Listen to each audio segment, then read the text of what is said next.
A'udzubillahi minasyaitonirrajim. Bismillahirrahmanirrahim. Assalamualaikum warahmatullahi wabarakatuh. Alhamdulillahirabbil alamin wassalatu wassalamu ala sayyidina Muhammadin wa ala alihi washabbihi ajmain. Ya alim Allahumma alimna ma yanfa'una wanfa'na bima 'allamtana wa zidna ilma wa aranal haqqa haqqan warzuqna ittiba'ah wa aranal batila batila warzuqna ijtinabah. Rabbi israh li sadri wa yassir li amri wa hlul 'uqdatam min lisani yafqahu qawli. Rabbana innana amanna faghfir lana dzunubana wa qina adzabannar. Al-Ghafur Allahumma ighfir lil muslimin wal muslimat fi Filistin wa fi kulli makan. Allahumma ansur ikhwanana al muslimin wal mujahidin fi Filistin wa fi kulli makan ya aziz ya jabbar ya rabbal alamin. Amma ba'd. Alhamdulillah, segala puji dan juga syukur adalah milik Allah Subhanahu wa taala, Tuhan semesta alam yang telah menciptakan kita. Dan karena rahmat dari Allah Subhanahu wa taala, hari ini kita kembali berjumpa di dalam program Hikmah, himpunan kisah dan juga motivasi hidup ya, di channel kesayangan kita yaitu channel iDream TV, di mana kita insyaallah ya akan sama-sama menggali berbagai hal ya dalam kehidupan kita yang datang dan pergi, untuk kita jadikan sebagai pelajaran ya di dalam memperbaiki kualitas iman, kualitas takwa kita kepada Allah Subhanahu wa taala. Karena memang itulah pangkal kehidupan kita ya. Bahagia sengsaranya kita tergantung dari kualitas iman dan takwa kita.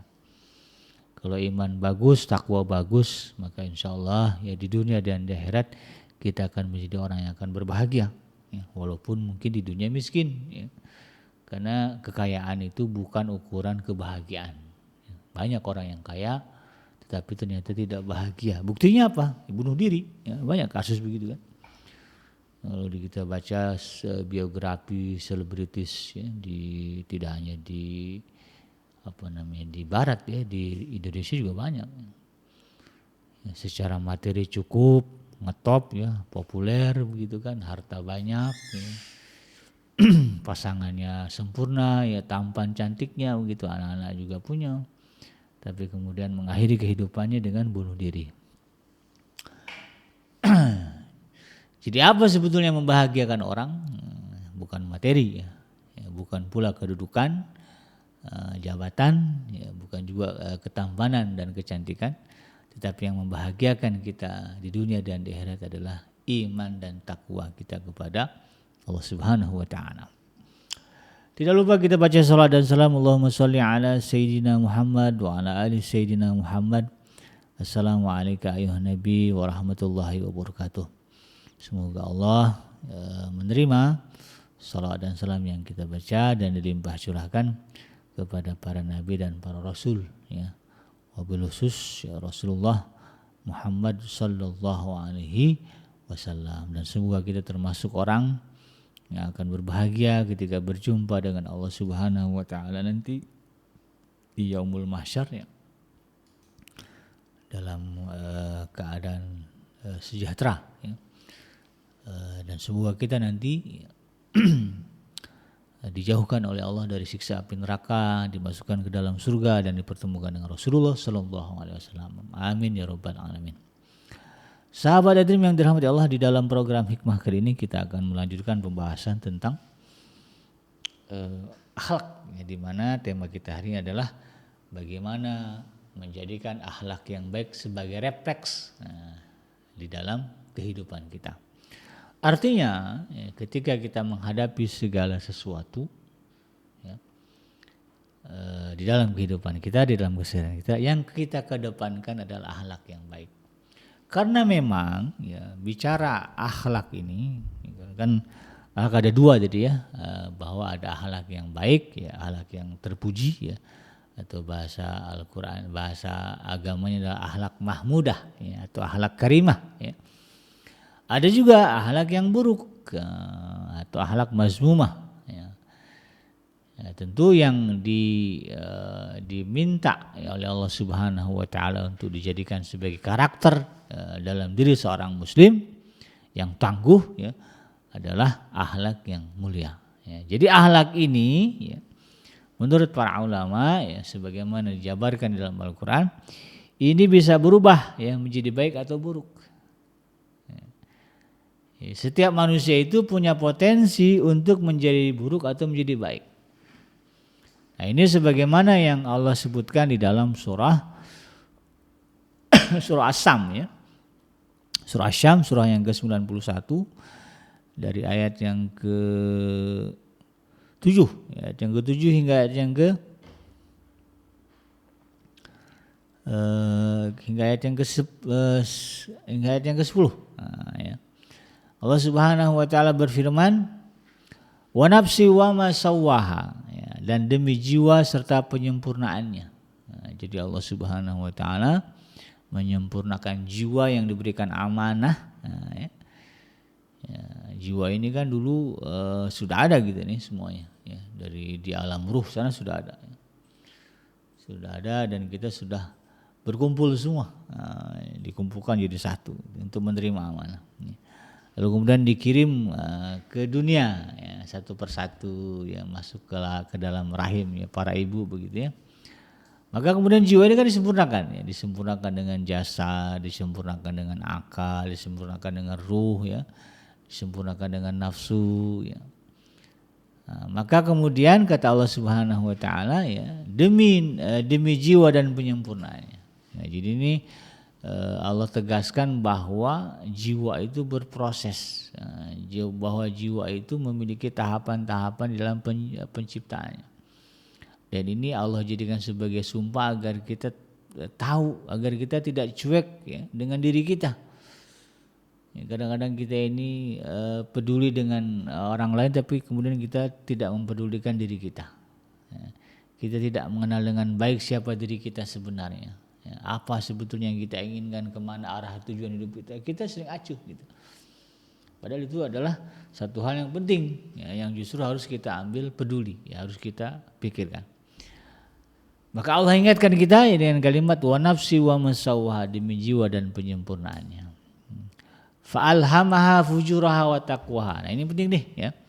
Allah menegaskan maka dia Allah Subhanahu wa taala mengilhamkan kepada jiwa kita, ya, jiwa semua manusia itu fujuraha wa taqwaha, jalan kefujuran atau jalan kejahatan dan juga ketakwaan. Jadi jiwa kita ini sahabat Adrim yang dirahmati Allah ya, Allah bekali dengan dua potensi ya, dua kemungkinan apakah akan menjadi baik atau menjadi buruk. Nah, ya. Jadi Allah kasih itu dan kemudian kita putuskan kita ini mau kemana. Mau memilih jalan ketakwaan yang sudah Allah berikan atau kita akan memilih jalan kejahatan yang juga sudah Allah berikan. Nah, inilah istimewanya manusia dibandingkan makhluk yang lain, terutama malaikat dan iblis ya. Malaikat itu potensinya baik semua ya, memang jalan yang Allah kasih baik gitu. Kalau setan jalannya jelek, iblis jalannya buruk aja karena memang jalan yang dikasih yang buruk gitu. Tapi manusia dua-duanya Allah kasih. Mau jadi jahat bisa, mau jadi baik juga bisa. Dan itu kembali kepada jiwa yang Allah ciptakan tadi. Jiwa yang mengemban amanah. Amanah penyembahan yang sudah diberikan. Kan kalimatnya jelasnya wa ma khalaqtul jinna wal insa illa liya'budun. Itu amanah yang Allah berikan kepada kita. Tinggal bagaimana di kitanya nih. Ya Allah mah udah selesai gitu kan. Udah ngasih jalan gitu kan, udah disempurnakan jiwanya. Tinggal jiwa menentukan mau kemana. Ya. Maka kemudian diingatkan dengan ayat ini. Ya. Potensi itu ada. Ya. Apakah menjadi baik dan buruk sudah ada. Maka kemudian Allah ingatkan qad aflaha man zakkaha, maka beruntunglah mereka yang menyucikan jiwa itu. Ya. Maksud menyucikan itu gimana? Maksudnya adalah memilih jalan ketakwaan, karena memang ketakwaan ini adalah jalan yang mensucikan jiwa.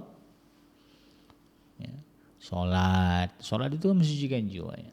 Ngaji mensucikan jiwa, bertasbih memuji Allah ya. Mencegah diri dari kemaksiatan, kemungkaran itu bagian dari menjaga kesucian jiwa. Karena jiwa itu akan kotor kalau dia dihiasi ya dengan akhlak yang buruk ya, dihiasi dengan kemaksiatan. Dan sebaliknya wa qad khaba man dassaha. Ya, ayat yang ke-10 ya. Dan rugilah orang-orang yang mengotori jiwa itu. Ya. Jadi bagaimana kotornya jiwa itu tadi, dia lebih memilih kepada jalan fujur, ya, jalan keburukan, jalan kejahatan. Ya. Jadi dalam kesehariannya ya, dia lebih banyak mengedepankan akhlak yang buruk ya, dan mengabaikan akhlak yang baik. Ya. Maka disinilah kemudian sahabat Adrim yang dirahmati Allah, ya, bahwa ya kita harus sadar ya di tengah perbedaan tabiat ya, keragaman tabiat yang ada pada diri manusia, ya, maka kita harus sadar ya, bahwa Allah Subhanahu wa taala telah menganugerahkan kepada kita potensi ya, untuk menjadi orang-orang yang baik. Ya, walaupun tabiat kita sebetulnya yang buruk-buruk juga kelihatan kan ya. Ya, kalau berbicara kita nih, ya, kalau berbicara kita gitu kan, kalau mau jahat ya, atau mau buruk terus banyak banget. Azan subuh aja bisa berkumandang. Kalau berbicara jalan buruk kan maunya kita tidur, ya. Gak mau bangun, apalagi pergi ke kamar mandi, apalagi di musim dingin gitu ya. Kan kalau bicara keinginan kita kan maunya begitu. Itu kan tabiat gitu deh. Tapi kemudian ya, kita sadar bahwa Allah Subhanahu wa taala ya, mengingatkan kita bahwa kita juga bisa menjadi orang yang baik ya. Maka kemudian kita lawan itu ya, bangun pagi-pagi, ambil wudu ya atau mandi, lalu kemudian beribadah kepada Allah Subhanahu wa taala. Nah, ini bagian dari upaya kita untuk menempuh jalan yang baik.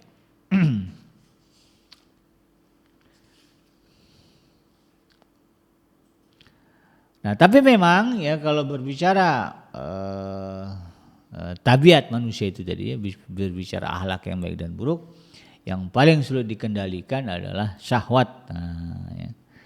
Bahwa memang ya seringkali akhlak kita ini menjadi buruk ketika jiwa kita lebih mengedepankan untuk memenuhi syahwat. Nah, ya. Syahwat itu artinya keinginan ya, keinginan atau hasrat ya yang besar yang ada di dalam diri kita. Nah, ketika syahwat ini ya, kemudian tidak mampu kita kekang dengan akal sehat kita, maka dengan serta merta ya, syahwat ini akan menggiring kita merubah ya, kebaikan-kebaikan yang tadi Allah telah berikan, ya, jalan baik yang Allah berikan itu nggak kelihatan. Justru yang kelihatan adalah jalan-jalan keburukan. Nah, maka kemudian orang-orang yang tidak mampu ya menahan diri dari keinginan hawa nafsunya, rayuan maut dari hawa nafsunya, maka yang muncul adalah sifat-sifat tercela, keburukan-keburukan akhlak. Ya. Dia ketika dia berkuasa atau menjadi penguasa lalu kemudian disulut emosinya, maka dengan mudah dia akan marah, dengan mudah dia akan menyakiti fisik. Dengan mudah lisannya akan mengeluarkan kata-kata yang buruk. Bahkan dengan mudah tangan ini akan melakukan kekejaman. Nah, ya. Berapa banyak ya orang yang kemudian harus ya, meregang nyawa ya, ketika berhadapan dengan orang-orang yang seperti ini. Ya, punya jabatan ya, kepala daerah misalnya yang dihadapi supir truk. Gitu. Yang lagi rame kemarin ya. Kalau misalnya yang itu tadi ya, kalau kualitas jiwanya ya, sudah berat kepada hawa nafsu, maka yang muncul itu tadi, dia akan berbuat semena-mena, mengedepankan keburukan akhlak. Ya, udah hilang itu ya kebagusan peci yang dipakai. Kalau dilihat pejabat ini kan kalau difoto kan pakai peci. Hilang itu ya gara-gara keburukan akhlak.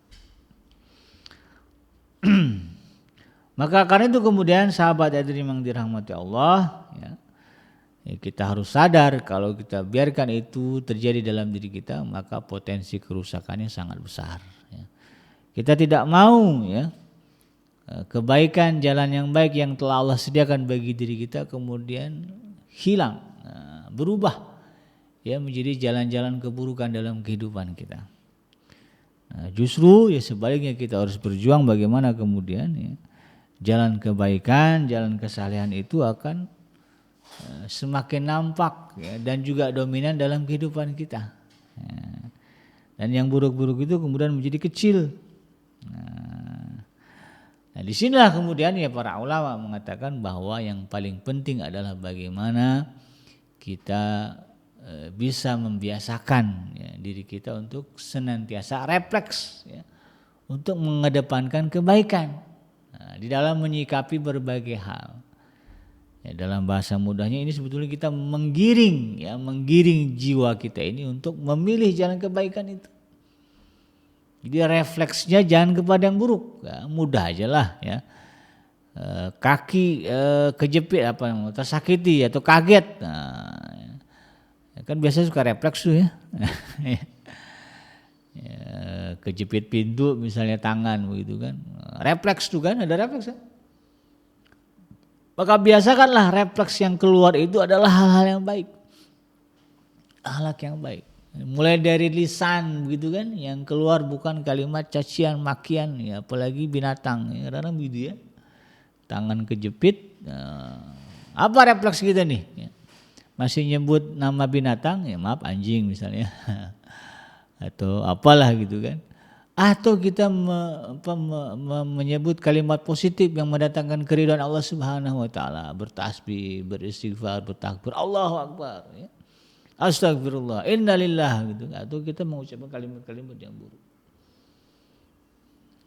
Refleksnya itu bisa kita nilai. Nah, yang kita inginkan adalah refleks dalam diri kita menghadapi segala sesuatu yang muncul adalah kebaikan. Ketika datang orang ya, menceritakan kesusahan, apa refleks yang keluar dari sikap kita?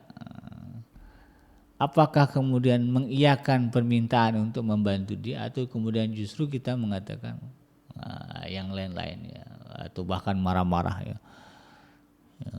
Kan ada orang tuh ya, dicurhatin, dimintain tolong, lalu kemudian malah memaki-maki. Salah lu sendiri, salah kamu sendiri. Wah, orang lagi susah malah diceramain, dimarah-marahin, nggak nyambung gitu kan. Nah, ini refleksnya kemana? Nah, yang kita inginkan justru adalah bagaimana kemudian refleksnya kita adalah refleks kepada kebaikan. Karena memang kalau berbicara sunnah ya, Rasulullah SAW, para sahabat ya, atau mungkin jauh sebelum itu kita lihat bagaimana sunnah-sunnah para nabi dan para rasul ya. Mereka adalah orang-orang yang refleksnya ya, otomatisnya ya, itu kepada kebaikan dalam segala tindak tanduk mereka. Ya, Rasulullah SAW dalam situasi genting apapun, ya, rumit apapun, susah apapun, tetap saja yang ke depan itu adalah kebaikan. Bagaimana kita tahu ya cerita peristiwa Rasulullah SAW di Taif.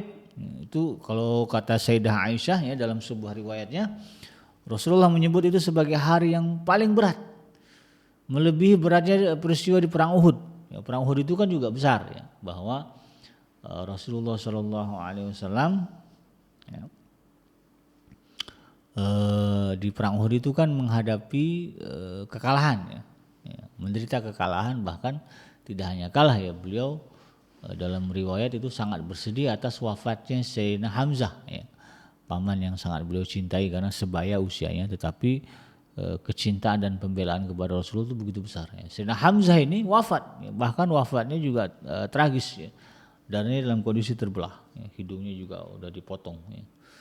Dipotong ya, hidung terpotong, dada terbelah gitu ya. Dan pelakunya adalah Wahsy ya. Sangat terpukul, berat ya. Tetapi ketika berbicara Taif, kata Rasulullah, itulah hari yang paling berat. Jadi di Taif itu ya, Rasulullah SAW mendatangi kabilah-kabilah Taif, lalu kemudian beliau menawarkan diri untuk mendapatkan perlindungan dari mereka di dalam berdakwah. Ya, Rasulullah sangat berharap ketika itu kepada penduduk Taif ya, yang dalam pandangan beliau mereka adalah orang baik gitu kan, dibandingkan dengan orang Quraisy gitu. Tapi ternyata Rasulullah prediksi meleset gitu kan. Yang ada justru mereka menolak, bahkan mengusir dan mencaci maki. Ya, tokoh-tokoh Taif ketika itu menyuruh anak-anak mereka untuk kemudian ya, meneriaki Nabi Muhammad, mengusirnya ya, dengan kalimat-kalimat yang menyakitkan, tukang sihir lah, orang gila lah. Kebayang nggak tuh kita ya? Diusir orang dengan teriakan orang gila, sedih tuh kan. Itu yang diperlakukan dilakukan oleh orang Taif ketika itu kepada Rasulullah SAW. Mereka menolak, mengusir, bahkan melempar Rasul dengan batu sampai tumit beliau berdarah. Karena beliau berlari kan, dilemparin, kena tumitnya dan berdarah.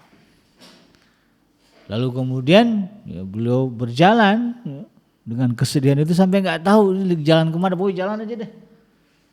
Saking beratnya hari itu ya. Lalu kemudian sampai dari suatu tempat, dan di tempat itulah kemudian malaikat Jibril alaihissalam turun ya. Dan kemudian mendatangkan juga malaikat penjaga gunung. Dua. Jadi ada dua malaikat ya. Penjaga gunung dan malaikat Jibril alaihissalam. Apa yang dilakukan malaikat penjaga gunung itu ya, kalau engkau mau ya, maka akan aku timpakan dua gunung itu yang mengapit daerah Taif itu pada penduduk Taif sehingga mereka habis, binasa semuanya. Lagi sedih karena disakiti, ditolak dan disakiti, bahkan dilempari. Lalu kemudian datang malaikat yang menawarkan kalau mau nih kita sikat habis nih ya. Semuanya. Apa refleksnya Rasulullah SAW? Apa kalimat iya? Tidak, justru sebaliknya. Yang keluar ya, refleksnya Rasulullah SAW mengatakan tidak, jangan begitu ya. Saya justru mengharapkan dari keturunan mereka akan lahir orang-orang yang berjuang ya, di jalan Allah Subhanahu wa taala. Nah, itu ya. Begitu Rasulullah, pada itu hari yang susah, hari yang sangat menyedihkan. Ya, coba kita tuh ya. Lagi sedih-sedihnya ya, lagi susah-susahnya disakitin orang, lalu kemudian ada orang datang, kalau mau tuh saya sikat dia. Wah, refleks kita kemana tuh? Ya, jangan-jangan mengiyakan, tapi Rasulullah SAW tidak. Nah, makanya kemudian wajar kalau Rasulullah SAW itu ya, Allah puji ya di dalam surah Al-Qalam ya dengan kalimat wa innaka la'ala khuluqin azim. Sesungguhnya engkau Muhammad benar-benar ya berada pada posisi sebagai orang yang memiliki akhlak yang agung. Ini sedemikian agungnya akhlak Rasulullah SAW. Karena refleks ya yang ada pada diri beliau dalam menghadapi segala sesuatu adalah akhlak yang baik dan bukan akhlak yang buruk. Ya. Dan inilah yang kemudian coba kita biasakan, kita giring ya. Agar kita ya juga demikian. Ya. Maka di sini pentingnya bagi kita juga untuk membiasakan diri ya, berpikir positif. Nah, ya. Jadi makanya kalau di dalam Al-Quran itu ada ayat yang melarang kita untuk menyibukkan diri dengan sangkaan-sangkaan. Karena dalam Al-Quran disebutkan inna ba'da dzanni ismun ya, karena sebagian persangkaan-persangkaan itu banyakkan dosa. Nah, jadi kalau mau berpikiran berpikir ya, maka yang kita ada yang kita masukkan dalam pikiran kita adalah yang positif. Lebih banyak sangka baiknya. Nah, ya, kayak tadi itu Rasulullah SAW ketika ditawarkan oleh malaikat penjaga gunung ya, untuk membinasakan orang-orang Taif, yang Rasulullah munculkan ya, yang ada di pikiran Rasulullah SAW itu sangka baik, bahwa beliau berharap akan ada generasi yang soleh yang lahir dari mereka. Itu kan sangka baik. Ya, harapan positif itu yang muncul. Jadi kita juga harus begitu. Kalau kita ingin akhlak-akhlak dalam refleksi kita sama dengan Rasulullah ya, lebih kepada kebaikan, tidak kepada keburukan, maka ya mulailah dari kemudian cara berpikir kita. Ya, lebih banyak sangka baik ya. Ini kadang-kadang kalau kita berbicara akhlak kita di dalam rumah ya, dengan pasangan kita, dengan anak-anak kita ya. Ini bisa terlihat ya. Kalau di pikiran kita banyak sangka buruknya kepada suami, kepada istri, maka yang keluar nanti ketika berinteraksi dengan mereka adalah keburukan-keburukan. Ya, saya sanksi ya, kalau ada istri yang suka ngomel-ngomel sama suami, pikirannya itu negatif positif kepada suaminya. Karena nggak mungkin gitu kan kalau istri punya pikiran positif kepada suaminya, lalu kemudian yang keluar dari lisannya adalah omelan-omelan, cacian-cacian, makian-makian. Nah suami juga harus sadar tuh. Ya. Kenapa istri ngomel-ngomel? Jangan-jangan memang isi pikirannya buruk terhadap dirinya. Luruskan itu. Nah, tanya baik-baik bunda, kenapa bunda sering ngomel-ngomel? Ayah pulang dari mana-mana marah-marah. Apa yang ada di pikiran bunda sebetulnya? Tanya. Kalau itu adalah satu hal yang negatif dan ternyata tidak benar, luruskan. Nah, ya soalnya bunda takut ya, ayah main ke tempat mana ya, main ke rumah janda. Kasih tahu dia itu kan. Buktikan, tunjukkan bukti-bukti bahwa kita tidak akan melakukan itu. Berikan dia ketenangan. Lalu maka kemudian terbangun dalam dirinya pikiran yang positif. Muncul trust ya. Suami saya nggak akan kemana-mana. Ya. Dia pasti pulang ke rumah. Ya. Kan begitu. Maka insya Allah ya, ini nggak akan ngomel-ngomel itu. Ya. Maka yang keluar nanti akhlak yang baik. Di sini juga ya kita harapkan ya bagaimana kemudian diri kita juga begitu gitu ya. Ketika berhadapan dengan istri, berhadapan dengan kenapa kita kesal bawaannya, yang keluar marah-marah gitu kan sama istri. Bisa jadi adalah kita lebih banyak mengumpulkan pikiran-pikiran negatif tentang istri kita, tentang anak kita. Buang. Pikiran-pikiran negatif, pikiran buruk gitu. Ganti dengan pikiran-pikiran positif. Anak kita ini, keluarga kita ini, istri kita ini bukan musuh kita. Nah kalau negatif kan itu ya, ini nganggapnya musuh. Ya ini istri saya musuh, anak saya musuh gitu. Ya, justru kita pikirin ini keluarga saya, mereka bukan musuh saya. Coba kalau suami berpikir begitu, istri berpikir begitu, anak berpikir begitu. Orang tua saya bukan musuh saya. Ini ayah saya, ini ibu saya bukan musuh saya. Mereka berpikiran begitu. Maka insya Allah yang muncul dalam sikap mereka, akhlak mereka adalah kebaikan-kebaikan. Ya, tapi sebaliknya kalau kemudian yang dipelihara, yang berkumpul ya, di dalam otak kita, pemikiran kita adalah yang buruk-buruk.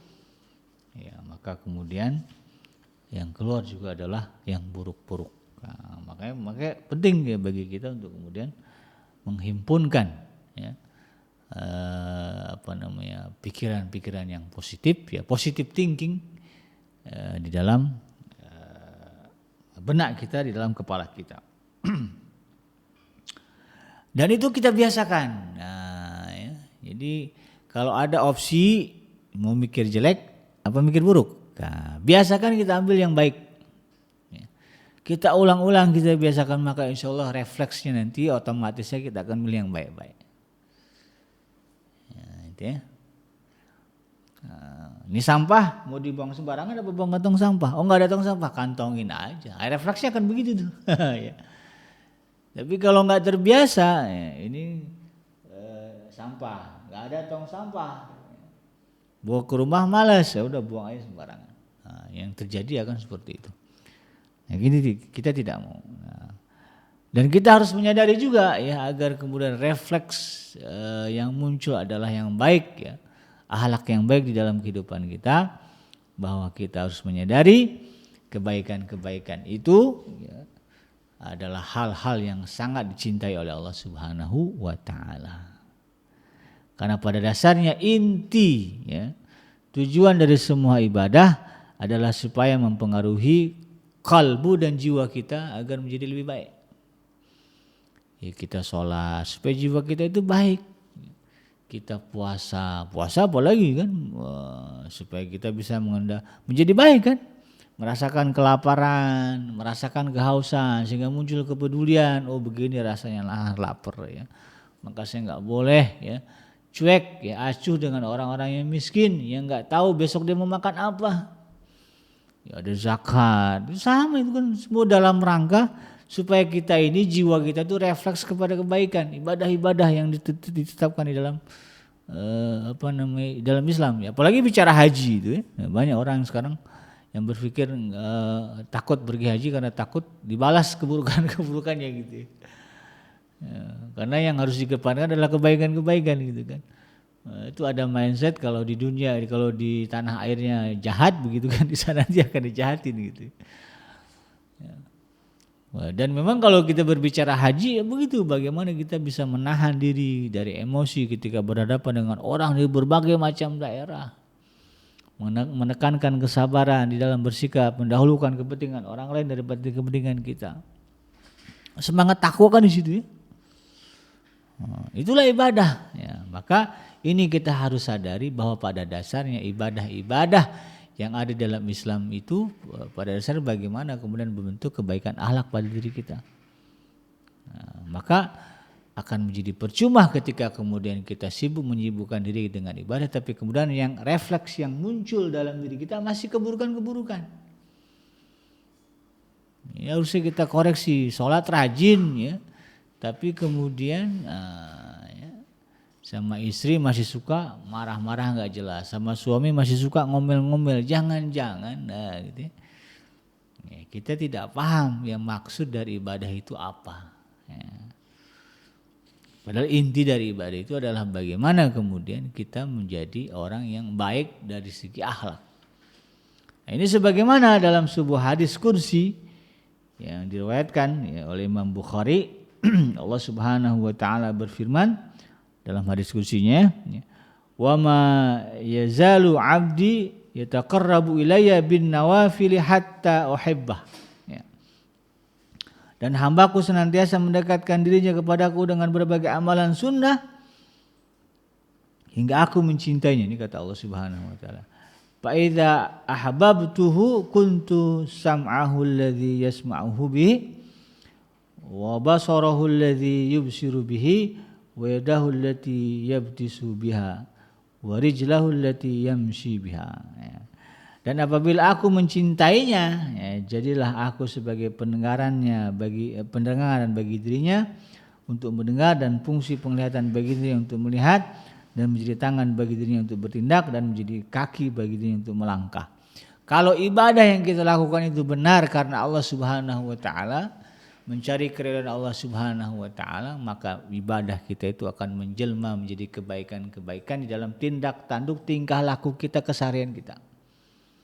Sebagaimana hadis ini, ya karena enggak mungkin ya Allah Subhanahu wa taala akan menggiring orang yang dicintainya karena melakukan ibadah-ibadah sunnah yang luar biasa ya. Yang wajib, yang ini jangan, kalau bicara sunnah jangankan yang sunnah, berarti kalau yang sunnah sudah dipenuhi, yang wajib apa lagi gitu ya. Wajib terpenuhi ditambah dengan sunnah-sunnah tambahan, maka kemudian kalau betul ibadahnya karena Allah Subhanahu wa taala, karena menghambakan diri kepada Allah Subhanahu wa taala, maka Allah akan menggiring ya diri menjadi pribadi-pribadi yang lebih baik di dalam pendengaran, di dalam penglihatan, di dalam langkah kaki, semuanya nanti akan diarahkan oleh Allah Subhanahu wa taala kepada kebaikan. Artinya apa? Refleksnya di dalam kehidupannya adalah akhlak yang baik. Yang terdepan dalam kehidupannya adalah kebaikan-kebaikan, akhlak yang baik.